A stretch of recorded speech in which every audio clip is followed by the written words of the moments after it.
Determined, she decided to start by asking her closest neighbors if they recognized the chain. She couldn't trust anyone fully, but she had to begin somewhere. The next morning, Mrs. Olivia left Sophia at home with strict instructions to lock all the doors and not open them for anyone. She started with her next-door neighbor, Mrs. Helen, a kind woman in her 50s who had known the family for years. "Good morning, Helen," Mrs. Olivia greeted, holding up the chain. "Do you recognize this? I found it in my house and I'm trying to figure out who it belongs to." Helen squinted at the chain, then shook her head. "No, I don't, but it looks expensive. Maybe it belongs to one of the men who work at the town council office. They pass through your street sometimes, don't they?" Mrs. Olivia's heart sank. The town council office workers occasionally came to collect dues or check on the buildings. Could one of them have entered her house? "Thank you, Helen," she said, hurrying off.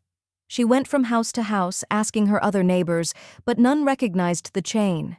A sinking feeling gripped her. What if the person responsible wasn't from Oak Ridge? What if they had been watching Sophia from afar? As Mrs. Olivia returned home, she saw someone she didn't expect, a young man in his late 20s standing near her gate. He was tall, with a confident posture and a slight smirk on his face. "Good day, ma'am," he said, tipping his hat. "I work with the town council office. I was sent to check your water meter." Mrs. Olivia froze. Something about his tone felt wrong. She clutched the gold chain in her hand, her mind racing. "I've never seen you here before," she said cautiously. "Oh, I'm new," he replied smoothly, flashing a smile. "Just started a few months ago." Mrs. Olivia's heart raced. A few months ago, around the time Sophia's behavior had changed. She stepped closer, her voice sharper now. "What's your name?" "Eric," he said casually, his smile fading slightly under her intense gaze. Her blood turned cold. "I'll check the meter myself," she snapped, stepping past him toward the gate. Eric hesitated, then nodded. "Of course, ma'am." "Have a good day," he said, walking away quickly. Mrs. Olivia waited until he disappeared down the street, her hands trembling. She had to confirm her suspicions, but she couldn't do it alone. That night, Mrs. Olivia didn't sleep. She stayed up, watching the windows and doors, her heart pounding with anticipation. If Eric had anything to do with Sophia's pregnancy, she needed proof. At midnight, she heard a soft knock on one of the windows. It was from Sophia's room window. Her breath caught.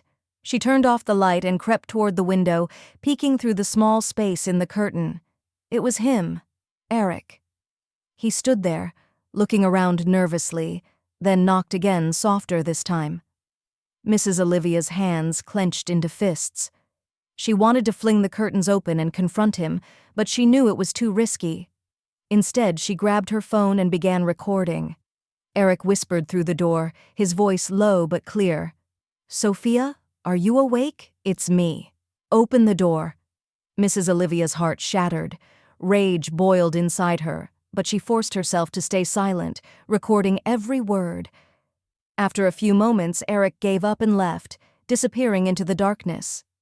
That night, as Mrs. Olivia sat awake, a wave of guilt washed over her. She replayed the past few months in her mind, searching for the moments she might have missed. The truth was undeniable. There had been signs, but she had been too busy to notice. Sophia had always been a bright and cheerful child, but a few months ago she had started coming home quieter than usual. She often stayed in her room for long hours and seemed hesitant to speak about her day. One evening, Mrs. Olivia had found Sophia sitting by the window, staring into the distance. "Sophia, what's wrong?" she had asked casually, barely glancing up from the plate she was cleaning. "Nothing, Mom," Sophia had replied, forcing a smile. Mrs. Olivia sighed as she remembered her own response that evening. She had accepted Sophia's answer and moved on, too consumed by her own challenges, work deadlines, unpaid bills, household chores. Now, with the knowledge of what had happened to her daughter, Mrs. Olivia realized she had overlooked her child's cries for help.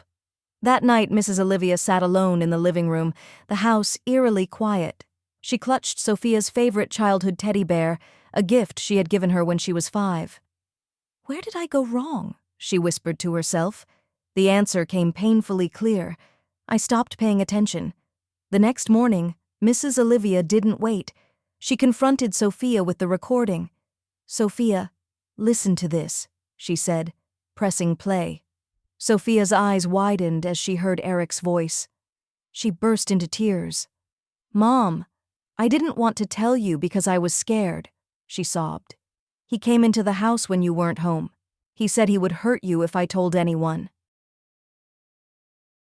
Mrs. Olivia hugged her daughter tightly, her own tears streaming down her face.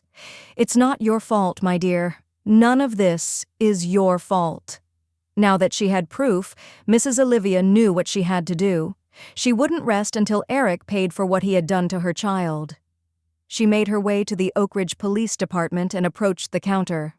"I need to report a crime," she said, her voice steady despite the turmoil inside her. The officer at the desk, a stern-looking man with a neatly trimmed mustache, raised an eyebrow. "What kind of crime?" Mrs. Olivia hesitated, then said, "A man assaulted my 12-year-old daughter. I have evidence." The officer's expression changed instantly. "Please sit down. I'll call someone to take your statement." Within hours, Eric was arrested. The case went to Ridgewood District Court, where Mrs. Olivia and Sophia fought for justice. After an intense trial, Eric was sentenced to 20 years in prison.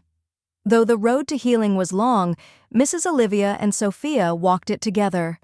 No matter what happened, they had each other.